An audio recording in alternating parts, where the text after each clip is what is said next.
Joining us now is Trail Blazers center Meyers Leonard. Meyers, appreciate very much you taking some time to join us here tonight. How you doing? Of course. I'm doing pretty good. Yourself? We're doing great. And we were talking, in the opening segment about Nick Batum's crash today.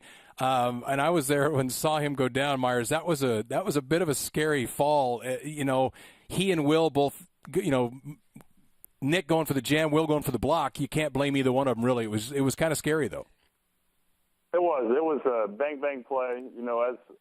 As everyone basically knows now, we're trying to really protect the rim, trying to reestablish the way we guard people, and so people know that we're going to contest at the rim and try to be a better defensive team. Well, coming with that, obviously, it does take practice. I mean, it's not a thing where you necessarily have to have a talent to do it, but at the same time, you have to be able to work on it in practice and get really the guts to go up and challenge guys like DeAndre Jordan, for example, or, Blake Griffin. I mean, obviously the Clippers are a team full of jumpers, so they're a different story. But, we're just trying to, like I said, make sure people know that we're, going to play people tough and we're going to contest shots at the rim rather than giving up easy shots at the rim, because that's just not what we're trying to do. Now, did you hear the applause that Robin Lopez got when he knocked? Who did he knock? He knocked somebody down. It was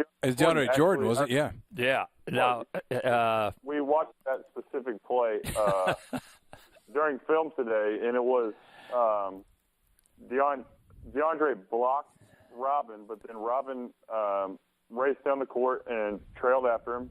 They threw the lob, and Robin made a big, strong play at the ball. I mean, it wasn't anything malicious, but right. Like I said, he made a strong play, and it was a good play. It's good that he sets the tone, especially for me. Even throughout practices and throughout the game last night, Robin really talks to me and helps me out. So, I couldn't be more happy to have him around. He's a really good guy. Now, your defense last year put you out on an island a lot on high pick and rolls, and you were hedging and jumping out on guards. This year, you're protecting the paint more, but is there more decision-making on when to maybe help out a little bit, when to let the other guard through, when to back up? Is it taking a little bit more time than you thought it would be to feel comfortable? You know what? It's actually not that bad. Joe and I talk about it a lot during practice, after practice, and whatever. But we're looking back on last year and thinking how we weren't necessarily confused, but there was just so much going on. You got to show on certain guys, do this like different guys, and it got confusing almost throughout times. And obviously, for both of us, it was our rookie year, and everything was moving at a million miles an hour. But now I think that since we have this new philosophy and we're packing the paint and we're really trying to protect the rim, I think it's installed almost in our minds already, even throughout training camp, that just protect the paint, go after shots at the rim, and force contested jump shots and try to keep them away from the rim. So I feel like it's actually easier for me and the rest of our teammates because I think we're really picking up on it quick. Obviously, there's going to be different situations where if you have a guy like Dirk or Jameson last night, where we actually showed a couple times on him, but if you set back against him, he's just going to pick and pop and tear you apart all day. Same with Dirk, same with other guys that can really pick and pop, especially to three. So, there's different times when you're showing, but for the most part, we're trying to play back and protect the rim. Playing against a traditional center like Robin in practice every day, and I always watch you guys go at it. What's been maybe the most valuable thing you've picked up from playing against a guy who's got some veteran experience and a smart guy and a traditional type center like Robin? Really just being around him and watching him. Not only, I guess playing against him helps obviously as well, but just kind of being in the action.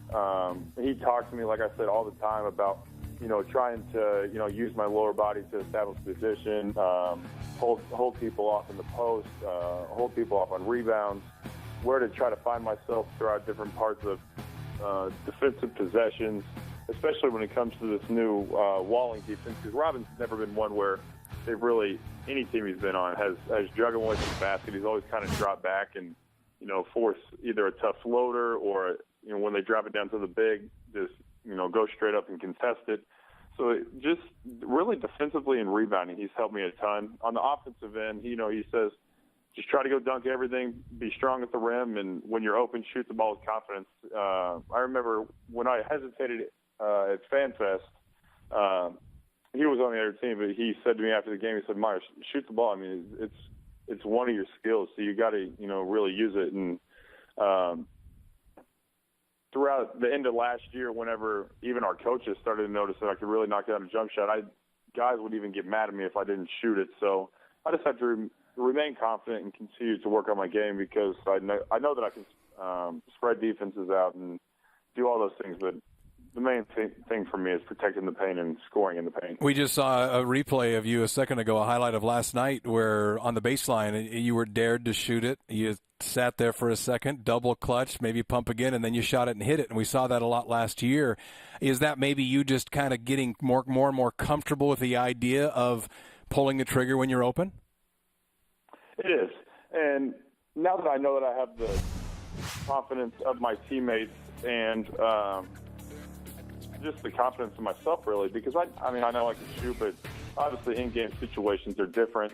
Whereas, I faced him up, and, I thought about it, and, that was the play, so I made it happen. Obviously, I probably could have got to it a little quicker, let it go a little quicker, but I just want to make sure I make the right play. I really have always been an unselfish basketball player where I'm kind of looking to pass before really shoot, so it's just I have to find the happy medium where obviously when a guy's open, I got to give the ball up, but at the same time I have to be able to step in and knock down a jump shot or a hook shot, whatever it is, during the certain play when the time is there for me.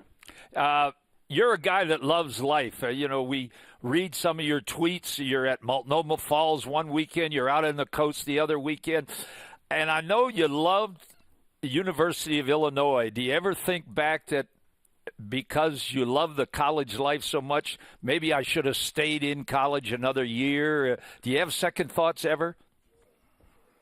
Not at all, really. U of I, like you said, was, a great place for me. I loved it there. But I just knew it was the time to go. Obviously taking care of my mom has been one of the major things, but not only that, it seems, I don't know, I can't remember who I was talking to about this, but it just seems like I've been so fortunate throughout my life to have different people step in, like, right when I need it. And when my dad passed, I had Brian Seiler, who's, their family is like a family to me. He stepped in as kind of like a fatherly figure.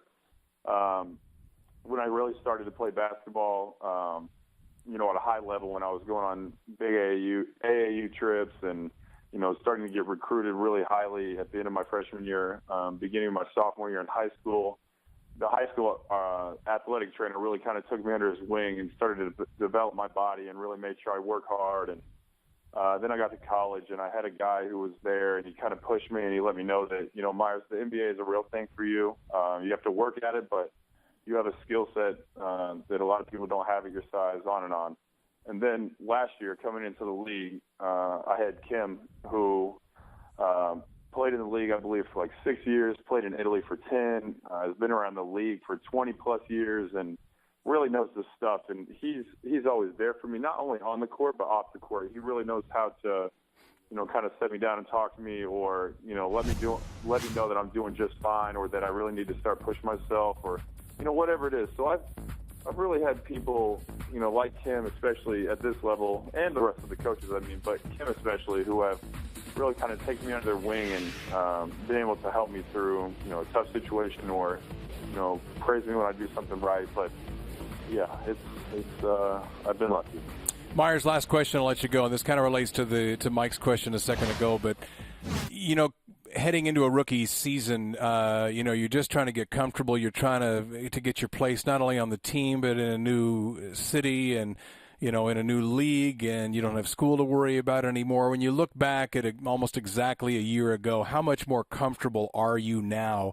Not only in your own skin, because it seems like you've always been pretty comfortable there, but as far as in the league and with being a professional. so much more comfortable. I mean, it's honestly completely different. I mean, I know the league so much better. I mean, I knew a lot of the guys I was playing against, but not all of them. Now I know the league so much better, what guys' tendencies are. So I know better the flow of the game, how to prepare myself for games. I mean, that's huge. When you talk about being able to refuel and fuel yourself for a game and, watch film and do everything that it takes to be able to compete at this high of a level, it's something you really have to focus on. So, it's night and day, what I know. And then on the court, it's gotten a lot easier for me. Obviously, I know I have a long, long way to go, but I'm putting in the work every day before practice, during practice, and I really, really want to be as good as I can possibly be. And I know that my potential is pretty good, and I know that the coaches care about me, which is great, because for me, there's nothing like having coaches that really care about you and have your best interests at heart. So I know that I just have to keep working at it. I'm gonna have mistakes. There's no doubt about it. But I'm gonna work through them. Continue to work on my offense, defense, everything, every facet of the game, because I want to be able to help this team whatever way I can. Myers, appreciate it very much. Great stuff as always, and we'll talk to you tomorrow when you get ready to take on the Phoenix Suns. Thanks for the time so much. All righty. All right, we'll see you. All right, Meyers Leonard, Trail Blazers center, his work ethic never in question, and worked hard in the off season, continues to work now. Great to hear him, kind of growing up and getting more and more comfortable in the league. And it's almost impossible not to like Meyers Leonard and what he brings to the team. Both, we've talked about he and Robin Lopez both being kind of a little quirky, and I love the fact that Meyers kind of wears his emotions on his sleeve. And I think he can learn from Robin when to knock guys down that are in that lane. It's all right to knock people, don't come into our house. This is our house, and I think Robin Lopez will show him some things.